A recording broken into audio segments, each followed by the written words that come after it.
Hey everyone, want to download Google Fonts? In this video, I'll walk you through the process step by step. First, open your web browser and visit the Google Fonts website.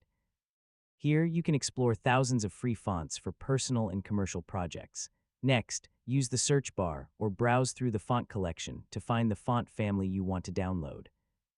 Click on the font to open its preview page. You can test different font weights and styles before downloading. Once you've made your choice, click the *download family ** button. The font files will be downloaded to your computer as a zip file. After the download is complete, extract the zip file and open the folder containing the font files. Now install the font by opening the font files and selecting the Install ** option on your computer. If your design software was already open, restart it so the newly installed font appears in the font list. Finally, open your favorite design or editing application and start using your new Google font in your projects.